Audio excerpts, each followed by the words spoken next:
Talk Thursday, we're gonna do a series. This will be our first series of stuff, and it's on painting. And here's the deal. I show a lot of houses. I used to show a lot of houses, and I would go into a lot of foreclosures, and you'd be amazed at the poor quality of the painting.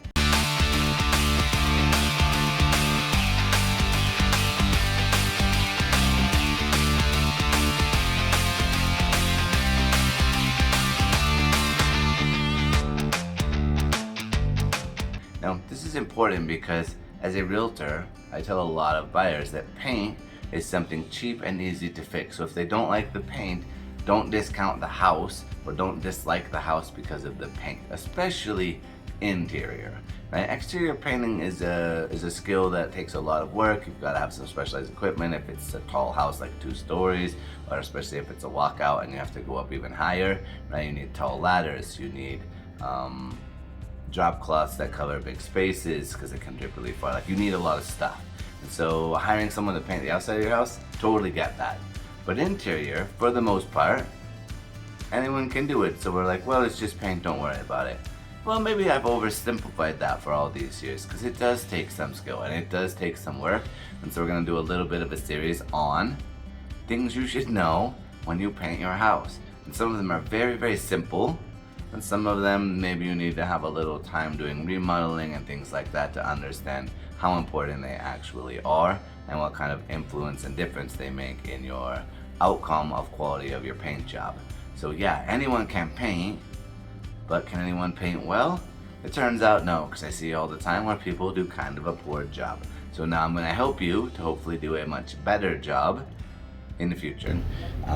So again, going with our how to not be a terrible painter. I think painting is really important. It's something easy to change. So we're down here at Sherwin-Williams doing a match to the paint that is existing. So you would think that a guy like me would be smart enough to remember to save your old cans of paint, at least the lid, so that you knew what you had and what color you painted it, but it somehow got thrown away, lost, I don't know. But that's okay, it helps me illustrate. I got in one of the closets and I found this old board that was holding up a rod, and I pulled it off, and because it's got the right paint color that we need. So while this looks probably fairly white, it's a light gray and we need to match it. You can take your sample that you can pull from anywhere, chip it off from inside a closet, a corner, inside ductwork. Sometimes there'll be a piece. Usually doesn't need to be any bigger than about 1/4, and they can sometimes get good color off pieces that are smaller, but you need a chip of paint, and then you take it down to pretty much any paint store. They've got a little laser eye that they put it in, it reads it, it tells them what color it is, and then you choose whether it's satin or high gloss or whatever to match and the quality of paint at which you want to get.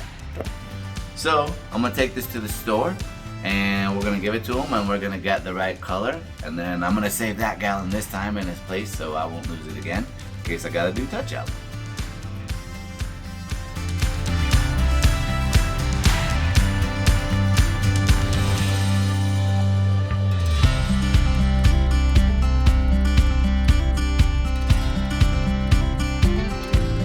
So I went to the store, got our sample.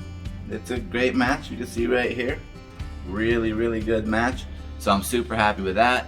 And then obviously this is gonna be a series. We don't want these to be too long, but we're gonna teach you how to do painting, house painting. Again, technically, are we professional painters? No. We're gonna show you ways to make your lives easier, do it faster, do it better, and honestly, the big one, do it cleaner. As you look at houses, there's so many pet peeves of things not being done well, or at least as well as they could be, and some of them are so simple that to me it's like, wow, how did you not get this? But honestly, people don't know what they don't know. That's a saying that really is true. If you don't understand that this is a simple thing to do, you're gonna not do it great. So we're gonna give you ways to do it better. So we'll see you on the next Real Talk Thursday, where we actually paint something with this paint.